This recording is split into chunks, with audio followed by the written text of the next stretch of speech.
My name is Martin Asiedu-Dati. Let's settle for the details of our stories now. And many of you will recall that a few weeks ago, there was this big uproar about the COVID-19 expenditure report that was released by the Auditor-General. There has been a latest twist to that, which is that the Attorney-General, Godfred Dame, has described as unconstitutional the publication of the findings of the Auditor-General's report into government COVID-19 spendings.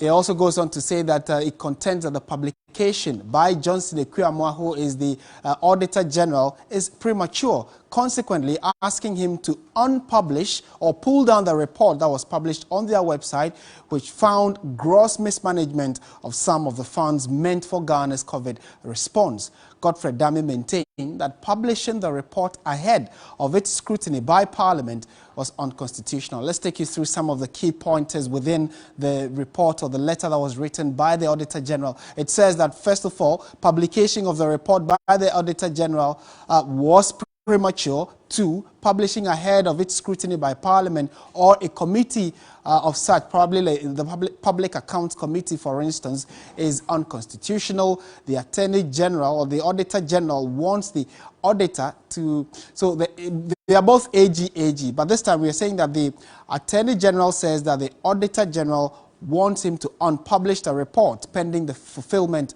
of constitutional injunctions.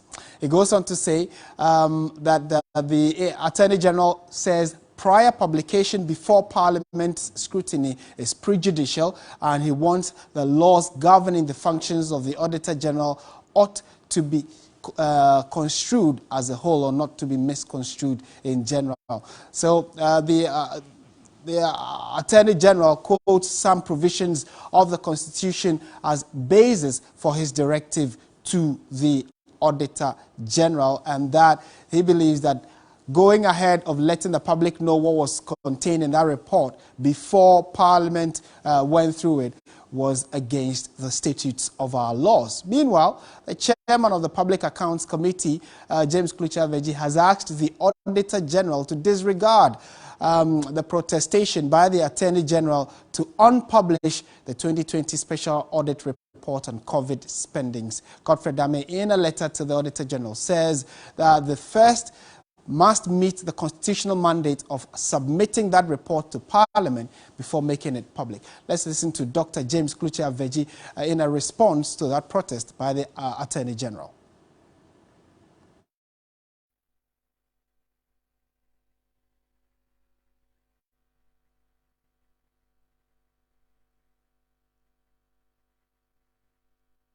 If there is something untoward in that report, then he feel embarrassed, or they feel embarrassed. But if the report is clean, if what they have done is clean, I don't think why they should be worried. So by taking this action, then I think that there is something fishy in that report. You're suspecting that with Attorney General asking the Auditor General to unpublish it, you were suspecting. Then I think that my suspicion is that there is something fishy in that report, because fishy like what? Well, maybe the report is unearthing something. Okay, I think that discussion on the report in the public domain will not augur well for the government. That is why they are doing that. In any case, the report will come to Public Accounts Committee. The report has been published. It has been issued. So if you don't want the issue to be discussed in the public, it will definitely come to the Public Accounts Committee. And don't forget, any report or document that is laid before Parliament, it becomes public document. So already it's public document. Now, the Constitution didn't say anywhere that a public document, Ghanaians should not make comment on it until it is discussed by or debated by Parliament. The advice is given. I'll ask the Auditor General not to take that advice. You will not ask the Auditor General to take that advice? Yes. No, you shouldn't take that advice because it's a wrong advice. You're asking him to completely ignore the directive, if you like, of the sort from the Attorney General. He should ignore. Because if he unpublishes it, people may take him to court based on the law. He's just fulfilling the requirement of the law. If that lacuna is something not to be corrected, then the law should be amended. But has the Auditor General submitted a report to the Speaker or yes, to the House? It has been submitted to the Speaker before he published it on the website of the audit service. When did he do the submission? As soon as he submitted a report, he published it. And when he submitted a report to the Speaker to be laid, the House was on recess. So Tuesday, when we resumed, that was one of the first items we took. The report has now been laid and referred to the Public Accounts Committee. So the report is now before the Public Accounts Committee. Will you be surprised if the Auditor-General goes ahead? I'll be surprised. I'll be surprised. And if that happened, I'll urge the civil society organization to take him on. They should take him on because the law is clear. This is a requirement of the law. Say that as soon as the report has been presented to the Speaker to be laid before Parliament, publish it. All right, so that is the chair of the Public Accounts Committee in Parliament. Let's engage the thoughts of the co-chair of Citizens Movement Against Corruption, Edem Senano. Mr. Senano, good afternoon. Thank you for joining us. Thank you for having me.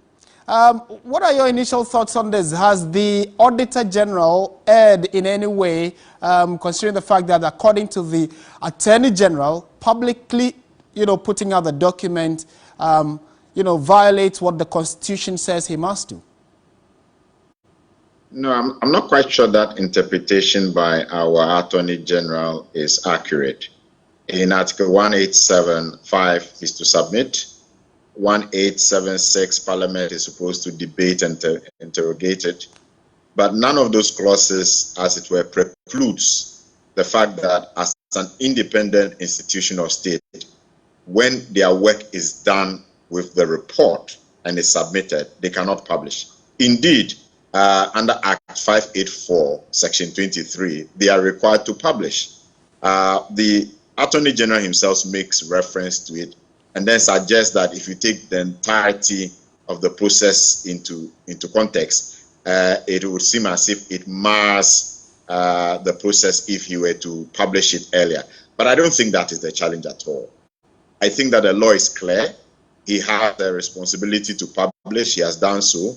What it is that the populace must be educated that you perhaps want to be circumspect and wait till Parliament has finished interrogating before you draw firm conclusions. But you cannot stop the Auditor-General in performing his function. And once the report is done, from their professional view, their work is done. If we begin to subjugate their work to what Parliament says, then you are, as it were, making them a subset of Parliament. And I don't think that is what the Constitution intended at all. And per the dictates of the Constitution, and if you follow from 1, 2, 3, 5 talks about the fact that they need to submit it to Parliament.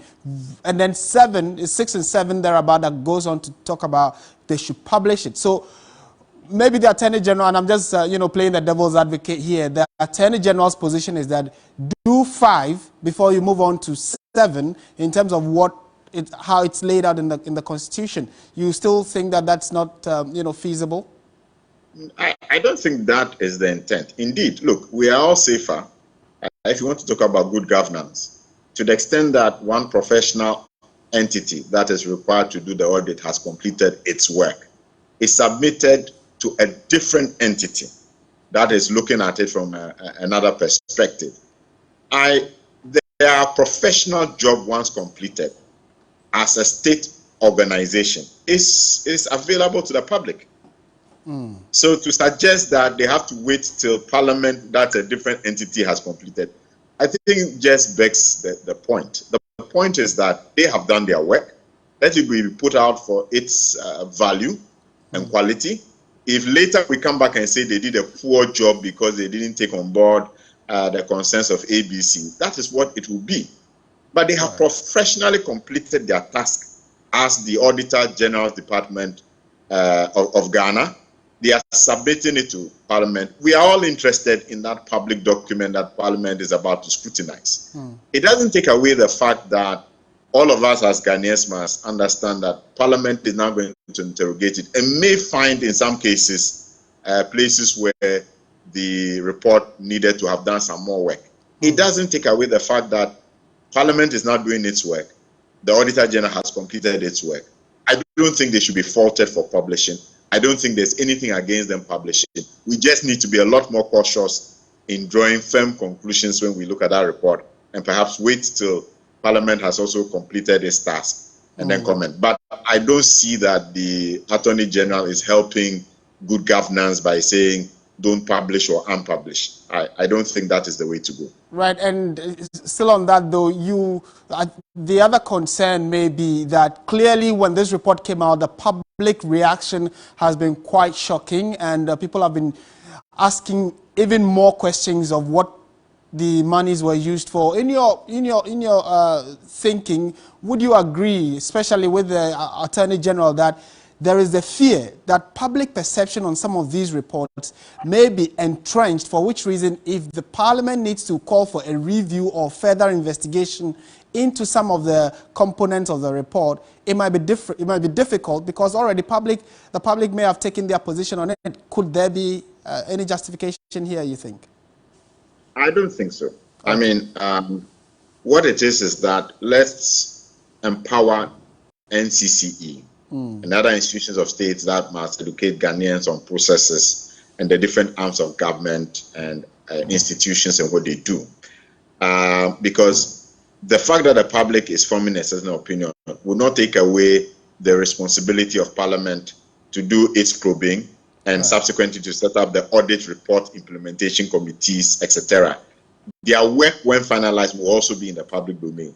If you chose to take an entrenched position and then the final take by Parliament shows that no, on this call you were wrong, that's a lesson of life. Right. And we all just need to understand these elements of the governance system.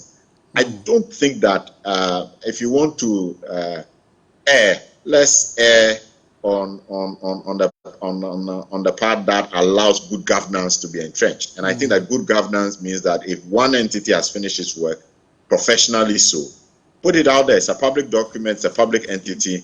Let's all look at it. If later we discover they've done a poor job, then we can begin to ask questions of those who are there. As far as I'm concerned, as a professional entity, they've done what they believe is right. Let us take it.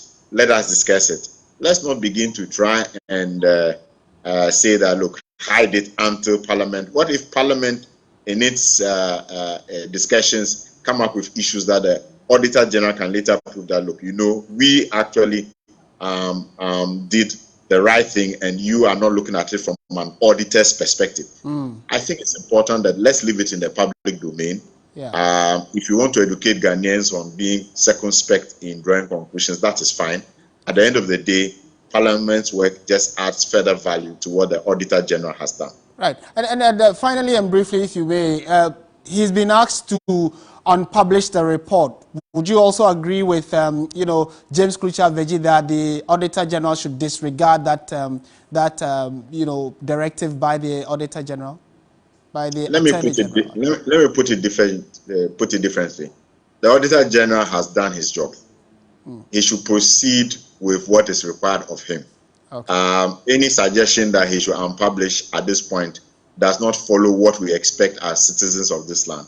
Let allow Parliament to now do its task, and we can come back to the table and find out whether government has managed our resources well or has not. Okay. Thank you so much, Edem Senanu, for your time. As always, is the co-chair for the Citizens Movement Against Corruption.